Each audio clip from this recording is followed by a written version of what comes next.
And what came to mind was all of the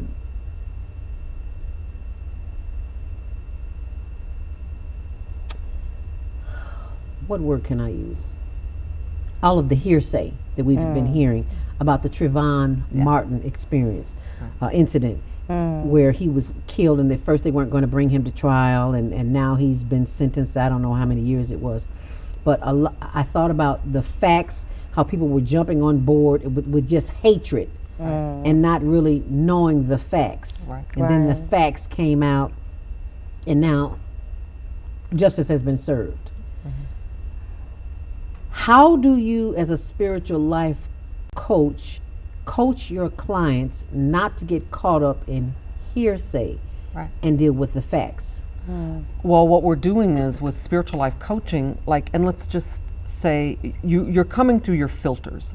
So you're coming through your experiences, just like the black community, let's say. You're coming from that racism and that oppression. So you have to get past those filters. You have to learn to, I call it sift and shift. You got to sift through. Sift and shift. And Yanle actually may have said that. I may have learned that from her. But the thing is, you got to sift, like you were saying, fact versus, what was the other?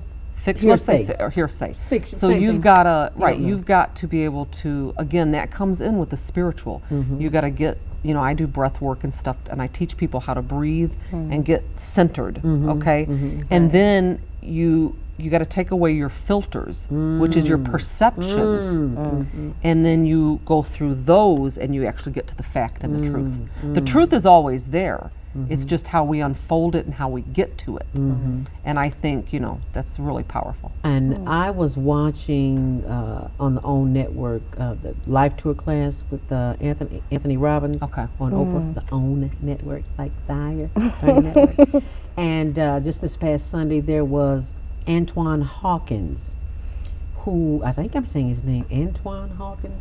Some Hawkins, I can't remember his first name, but it's I Hawkins saw is Robbins, his last name. but I didn't see that And Tony Robbins was his life coach. And one of the things that he had to do was get through the filters, because he was blaming his coach. He had a stroke, and it took him a while to come back, and he still didn't come back all the way. I think it was, they said he had another 12 to 18 months before he was fully capable of working in the NBA. And his thing was, he had just shut down. He was about to lose his home and his family, but he had allowed his experience of everything that was going on to stop him from moving forward. And Tony Robbins gave him a 30-day coaching experience, and it brought him out from where his funk, so to speak. And I think it was powerful, because he was a person who was in the limelight, and he went from being an NBA player to all the glitz and the glam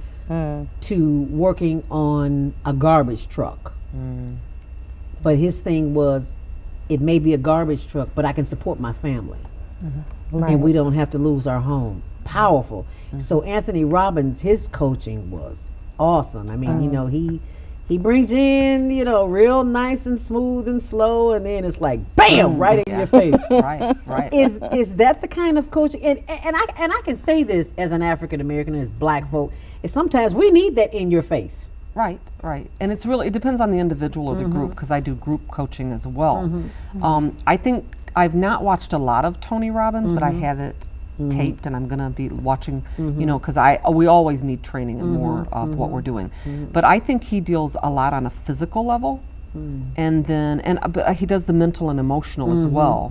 Spiritual life coaching has a little bit, it's very similar, but there's a little bit of a difference to it, in that you kind of get people connected and directed to their own self-guide, because we all have it.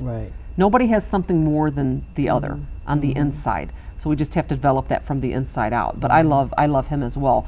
But yeah, you can get up in your people's face. I do that as well. Maybe not as aggressively, because I'm a woman too, so I'm a little bit more kinder. But you do things and you plan things to get people to move. But movement really starts in the mind. So as miracles are in the mind, they start in the mind. And then you really move people on a spiritual level, mental, physical, and emotional, and you start from the inside out. Dee, so that's the way I describe it. How would you say that your spirituality played into you designing another company or finding another company mobile app? How did people ask me a lot about, in what I do with creating companies, and I think we were talking a little bit before she and I were talking, and one of the things I mentioned was that you do have to be centered. And I think as an entrepreneur, you're in a whole different space anyway. You're sometimes around a lot of negativity. People say, oh, why are you doing this? What are you doing? So I think you have to find that inner strength and confidence in yourself that allows you to kind of go against what people see as the grain, and to be able to put yourself out there and take a risk and not knowing, what that outcome is. Okay, so what do you do to center yourself? What's your spiritual practice? I block things out. I mean, anything that, it's like I shut myself down from anything negative. If there's negativity, I just can shut it out. You know, and it's an interesting thing. Can we do a little coaching here? Yeah. Sure. Like we got about 3 minutes. Let's see what we can do. Right, okay. I shut it out. That's how coaching then. Let's see what happens. And my question would be is, what else do you shut out? Because you just said, I'll just say that you said, I shut it out. So when you shut something out, what does that mean? Can you define that? For me, if it's not fitting, my goals and directions or what I'm trying to do, like if I'm, for instance, the mobile company, I started it, so it needed my focus. So if somebody were to say, oh, why are you doing that? They just pretty much get shut out. And I mean, I don't talk to them. I feel like I have to leave that alone and focus on this and deal with, those people later. So. Okay, so I just want to mimic back to you that you shut it out. A couple of things that came to me, if I can give you some feedback. Well, I probably need some. Okay. No, I mean, it could be, you could be shutting it out and you don't know what else because when you say I'm shutting it out, that's a very powerful statement. So I would say you just want to be aware of, you don't want to shut everything out, or you don't want to shut life out, because anytime our spoken words are very, very powerful. So I would say, be aware of your spoken word. But at the same time, I would also say that you can utilize that as a tool, because where your focus goes, the energy flows.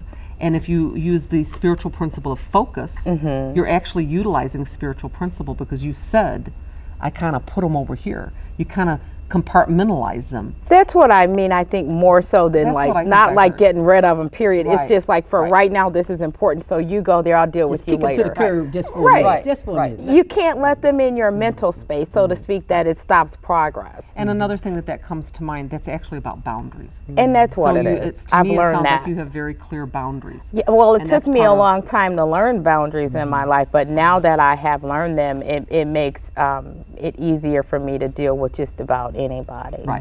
So to me, that wasn't really an issue to coach, but it was a statement, but she's very clear.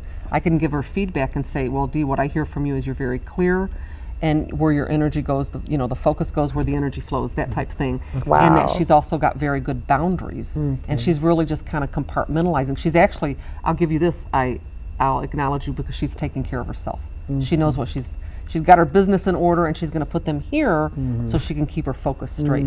So I think that's a great thing. Yeah. Okay. Good job. Good. See, I'm coming back next week.